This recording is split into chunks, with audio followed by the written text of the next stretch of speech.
Hello, good morning class 9 students. Hope all of you are very fine at your home. जैसा कि आपको पता ही है बेटा, हमने चैप्टर 8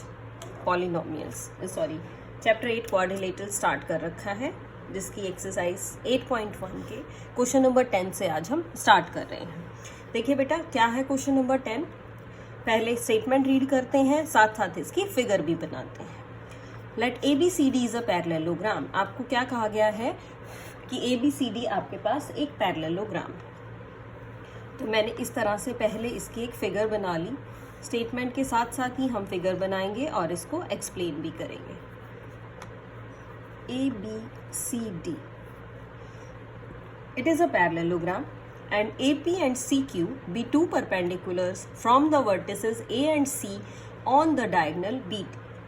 देखिए अब क्या है, BD हमने डायगोनल मीट कर लिया क्योंकि डायगोनल BD की बात की गई है.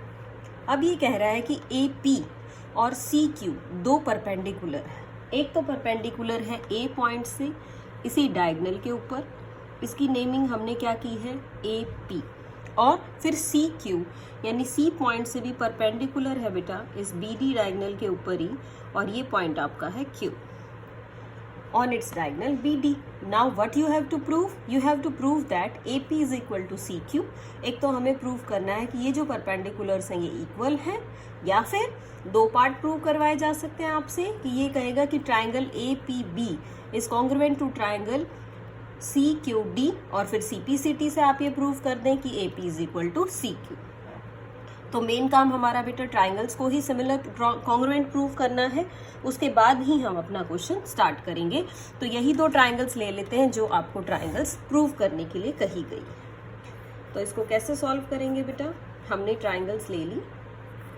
इन triangle the triangles are APB and triangle CQD. यही दोनों ट्राइंगल्स ली हैं. इसमें देखिए आप क्या क्या लिख सकते हैं. सबसे पहले तो हमने क्या लिखा कि ये जो आपकी साइड्स हैं ये पैरेलल कौन कौन सी साइड्स थी.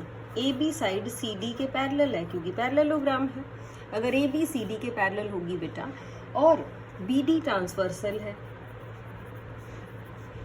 BD क्या काम कर रहा है, ट्रांसवर्सल का काम कर रहा है. तो क्या बन जाएगा, जो आपका एंगल होगा ABP is equal to angle CDQ. ये दोनों एंगल्स कौन कौन से, एंगल ABP और एंगल CDQ. ये जो एंगल्स होंगे बेटा ये हमारे रहेंगे ऑल्टरनेट एंगल्स. फिर हम क्या कह रहे हैं कि ये जो एंगल P है और एंगल Q है ये क्या है आपका, ये दोनों के दोनों कैसे एंगल्स हैं, 90 डिग्री के एंगल्स हैं. और AB is equal to DC. Parallelogram है बेटा, तो साइड्स आपकी इक्वल भी होंगी और पैरेलल भी होंगी.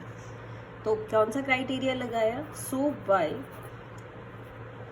ASA दो एंगल्स हैं, एक ये एंगल है एक ये एंगल है, उन्हीं की साइड है. सॉरी ASA नहीं लगाएंगे हम बेटा इसमें, हम इसमें लगा रहे हैं एंगल साइड. दो एंगल्स और एक साइड, क्योंकि साइड इंक्लूडेड वाली नहीं है, दूसरी साइड है. दिस क्राइटेरिया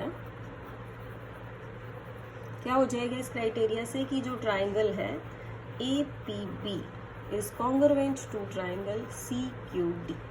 इस क्राइटेरिया से ट्राइंगल्स कॉन्ग्रुएंट हो गई. एंड बाय CPCT हमने कहा कि this AP is equal to CQ. जो हम प्रूव करना चाह रहे थे कि ये जो आपके परपेंडिकुलर्स हैं ये क्या है, ये इक्वल होंगे. तो इस तरह से बेटा हम इसको प्रूव कर सकते हैं. ठीक है, क्या किया, सबसे पहले फिगर बनाई, ABCD पैरेललोग्राम लिया, BD हमने डायगोनल बना लिया, और AP और CQ परपेंडिकुलर्स ड्रॉ कर लिए. प्रूव करना चाह रहे थे AP is equal to CQ. अब AP is equal to CQ आपको इसी ट्राइंगल की हेल्प से मिल सकता है. हमने ऑल्टरनेट ट्राइंगल्स ले ली है. ट्राइंगल ले ली APB और ट्राइंगल CQD, दोनों को बेटा क्या किया, कॉन्ग्रुएंट प्रूव कर दिया, और CPCT से AP is equal to CQ आ गया. Okay students, now let us move on to the next question, that is question number 11. देखिए क्वेश्चन नंबर 11 क्या है बेटा, स्टेटमेंट मैंने इसकी लिखी हुई है और स्टेटमेंट के अकॉर्डिंग ही हम इसकी फिगर भी बनाएंगे. So let us start. Statement है इसकी, in triangle ABC and DEF दो ट्राइंगल्स हैं आपके पास, फिगर आपको बुक में भी मेंशन्ड है। तो ये जो ट्राइंगल है आपकी, ये है ए बी, और एक पॉइंट मैंने इस तरह से ले लिया बेटा सी। फिर क्या कहा गया, इस लाइन को थोड़ा सा एक्सटेंड किया और फिर एक और ट्राइंगल बन गई है यहाँ पे, जो ट्राइंगल है आपकी डी ई एफ। इसी तरह से इन द सेम वे ये है मेरे पॉइंट्स जो हैं उनका ध्यान रखना है बेटा। ये पॉइंट है डी, ये है ई, और इस तरह से आप बनाएंगे तो ये पॉइंट आ जाएगा एफ। ये ट्राइंगल है एफ। इसमें कहा गया A B is parallel to D E. ये जो ए बी साइड है ये डी ई के पैरेलल है, और ए बी इक्वल भी है डी ई के, ये इक्वल है। फिर जो बी सी है वो ई एफ के पैरेलल है और इक्वल भी है। Vertices A B C are joined to vertices D E and F.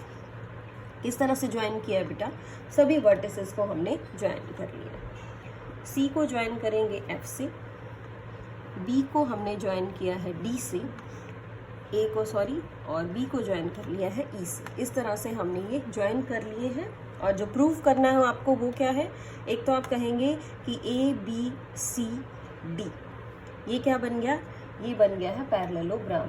Sorry, A B E D है बेटा, A B E D, A B E D ये पैरेललोग्राम है। फिर बी ई एफ सी, ये भी parallelogram है।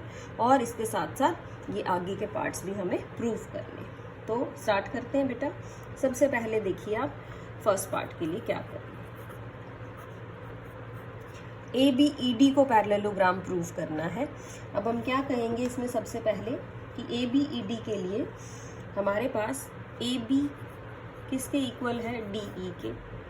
दिया हुआ ना आपको क्वेश्चन में कि A B is equal to D E and A B is parallel to D E. ये चीज आपको गिवन है।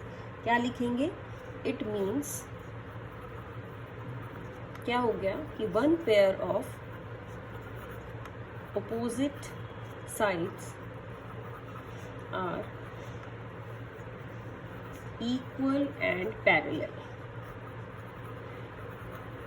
So अगर एक पेयर भी इक्वल और पैरेलल आ जाए तो आप क्या कह सकते हैं कि ये जो ए बी ई डी है ये क्या बन गया, ये पैरेललोग्राम बन जाएगा। तो हो गया फर्स्ट पार्ट प्रूफ। सेकंड में भी बेटा सेम ही बात है। इस सेकंड वाले रीजन को उठा लेते हैं, B C is equal to E F और B C is parallel to E F. So क्या कहा हमने कि ये जो लिखा है बी ई सी एफ, ये भी क्या बन गया, ये भी आपका पैरेललोग्राम बन गया। ठीक है, अब जो थर्ड पार्ट प्रूव करना है उसके लिए देखते हैं। थर्ड में हमें प्रूव करना है बेटा A D is parallel to C F and A D is equal to C F. Third में ये प्रूव करना है। चलिए थर्ड के लिए हम लिखते हैं, देखो A D is parallel to, A D हमारा किसके पैरेलल है, बी ई के, और A D is equal to, A D किसके इक्वल भी हो गया, बी ई के इक्वल भी हो गया। इसको समझिए कैसे लिखा मैंने ये सॉरी, ए डी जब हमने ए बी ई डी लिया था, A B E D parallelogram हो गया, तो मैं उससे लिख सकती हूँ कि जो ए डी है वो बी ई के पैरेलल भी है और ए डी मेरा बी ई के इक्वल भी है। ठीक बात है, इससे हम लिख सकते हैं। और दूसरे वाले पैरेललोग्राम से क्या लिख सकते हैं, दूसरे वाले पैरेललोग्राम से ये लिख सकते हैं कि ये जो बी सी है ये ई एफ के इक्वल भी है और बी सी ई एफ के पैरेलल भी है। यहाँ पे भी मैं यही लिख रही हूँ, also and BE is equal to CF. BE is equal to CF and this BE is parallel to CF. So अब दोनों पेयर्स इक्वल और पैरेलल हो गए तो आपने क्या कहा, क्या बन गया आपका कि AD is equal to DE और CF की बात थी ना, CF and AD is parallel to CF। इस बात को दोबारा समझेंगे कैसे लिखा है हमने। फर्स्ट वाले पार्ट से मैंने लिखा AD is parallel to BE और AD is equal to BE। जो सेकंड प्रूव किया था उससे मैंने लिखा कि BC is equal to EF and BC is parallel to EF। इन्हीं दोनों चीज़ों को कंबाइन कर दिया गया है। सो ये आपका थर्ड पार्ट प्रूव हो गया। और फोर्थ तो इसी की हेल्प से आप सीधा लिख सकते हैं कि AFCD is a parallelogram. AFCD क्या बन गया? पैरेललोग्राम बन गया है। Now we are moving on to fifth part, जिसमें ये दो ट्राइंगल्स लेनी है। अब साथ साथ लिख लेते हैं, ये पैरेललोग्राम है बेटा ACFD। ACFD पैरेललोग्राम है, तो AD तो आपका किसके पैरेलल हो गया? CF के। AD is parallel to CF, और आप ये कह सकते हो कि this AC is equal to DF। AC is equal to DF also, ठीक है, क्योंकि अपोजिट साइड है तो ये जो साइड होगी आपकी ये इक्वल आएगी। अब ट्राइंगल ले लेते हैं, कौन कौन सी जो आपको प्रूव करनी है। In triangle ABC and triangle DEF, ये दो ट्राइंगल्स ले ली हमने, ABC और DEF। इन दोनों ट्राइंगल्स में देखते हैं बेटा क्या क्या इक्वल है। हम ये कहेंगे कि AB is equal to DE, ये तो ऑलरेडी गिवन था आपको, AB is equal to DE। दूसरा क्या आ गया? BC is equal to EF, ये भी था आपका गिवन। और तीसरा हमने लिख लिया AC is equal to DF। तीनों ही साइड्स इक्वल हो गई। कौन सा क्राइटेरिया लगाया? By side side side criteria.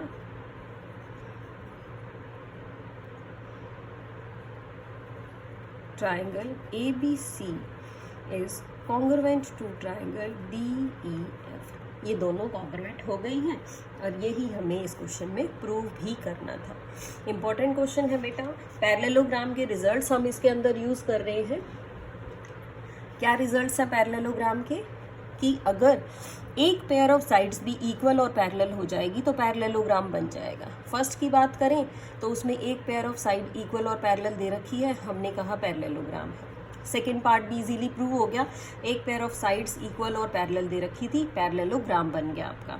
Third part में हमने पहले दोनों को यूज कर लिया और थर्ड को प्रूव कर दिया। साथ साथ हमने एक साइड पैरेलल और इक्वल आने के बाद सेम रिजल्ट से फोर्थ पार्ट प्रूव हो जाएगा आपका, और फोर्थ से CPCT की हेल्प से हमने ये लिख लिया कि AC is equal to DF भी होगा। अब क्या करना है? यही दोनों ट्राइंगल्स लेनी है, ABC और DEF। ये ऑलरेडी इक्वल है कि AB आपका DE के इक्वल है, BC आपका EF के इक्वल है। सिर्फ थर्ड पार्ट बचा था, वो हम इसमें लिख देंगे।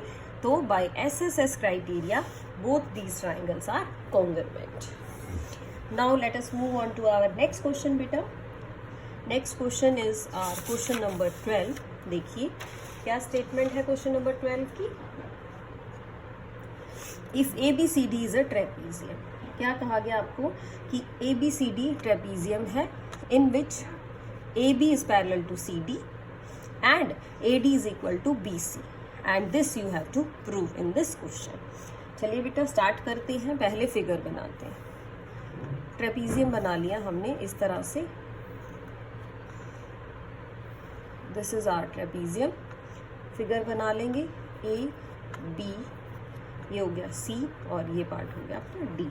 ABCD is a trapezium in which this AB is parallel to CD, और साथ का आ गया है कि AD is equal to BC, ये आपका इक्वल भी है। तो देखिए अब क्या करेंगे बेटा, इसमें थोड़ी सी कंस्ट्रक्शन करेंगे हम।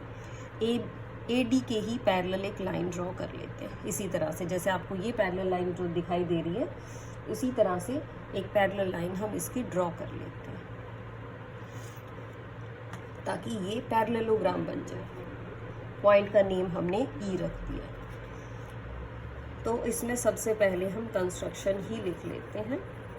What is the construction here in this question? इस क्वेश्चन में हमने क्या किया, draw CE parallel to, CE को किसके पैरेलल ड्रॉ किया हमने? CE को पैरेलल ड्रॉ किया है DA के। Draw CE parallel to DA and join, किस किस को ज्वाइन कर लिया? एक तो हमने AC को ज्वाइन कर लिया और दूसरा हमने ज्वाइन कर लिया है BD।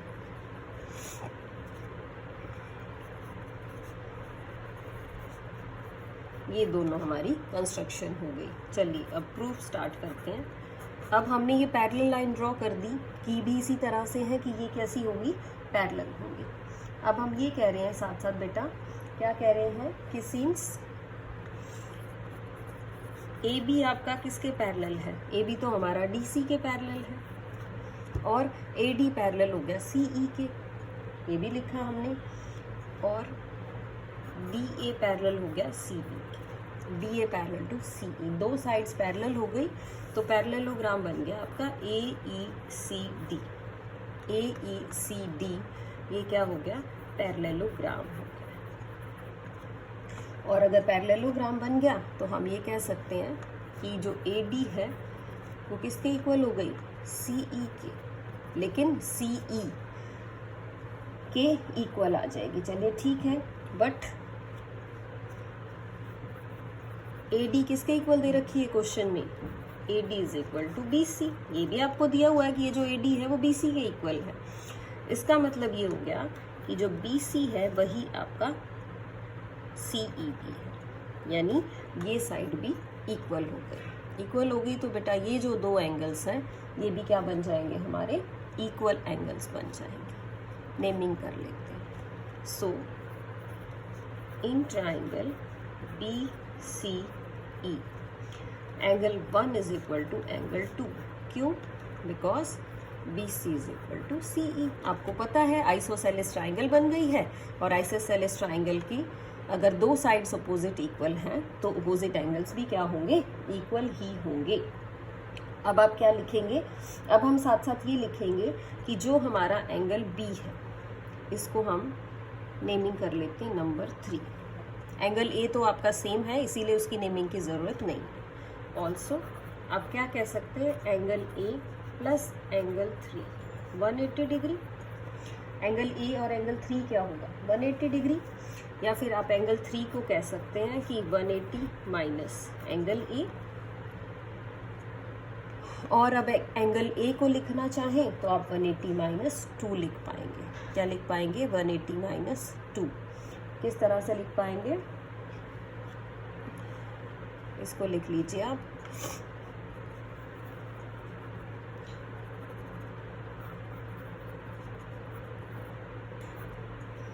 Because angle A plus angle 2 ये भी क्या होगा? 180 डिग्री होगा। पैरेललोग्राम के एंगल्स हैं इसीलिए। So angle 2 is equal to बेटा 180 minus 180 plus 2 means angle 3 is equal to angle 2। But angle 1 और एंगल 2 तो सेम है, तो आप क्या कह सकते हैं कि जो आपका एंगल 3 है वो आपका एंगल 1 के इक्वल भी हो जाएगा। और आप ये भी कह सकते हैं कि आप इसको एंगल ए भी लिख सकते हैं, यानी कि आपका एंगल ए और एंगल बी बराबर है। Similarly angle C is equal to angle D, और एंगल्स इक्वल आ गए तो आप क्या कर सकते हैं? बाय एस एस एस तीनों साइड्स आपकी क्या हो जाएंगी? सॉरी एस ए एस, एक एंगल आ गया और दो साइड्स आ गई। आप ये ट्राइंगल्स कॉन्ग्रुएंट कर सकते हैं। बी ए डी क्या कर सकते हैं? इसको कॉन्ग्रुएंट कर सकते हैं। इस तरह से आप इस क्वेश्चन को कर पाएंगे। क्या लिखा मैंने? मैंने लिखा पहले 1 + 3, ये 180 हो गया। 3 और 1 का पेयर भी 180 है, ए और 2 का पेयर भी 180, बट ये सेम है तो आप इसको रिप्लेस कर सकते हैं। सो इस तरह से बेटा ये क्वेश्चन भी आपका हो जाएगा। और CPCT से आप ये लिख पाएंगे कि बाय CPCT क्या हो जाएगा? CPCT से AC is equal to BD। जो पार्ट आपको प्रूव करना था वो भी आप इजीली प्रूव कर पाएंगे CPCT की हेल्प से। सो बेटा दैट्स ऑल फॉर टुडे। एक क्वेश्चन आपका रिमेनिंग है इस एक्सरसाइज का, वो क्वेश्चन आप खुद ट्राई करेंगे। The question number 13 simple question है, आराम से कर सकते हैं। Watch the video very carefully to understand all these concepts. Thank you so much. Have a good day.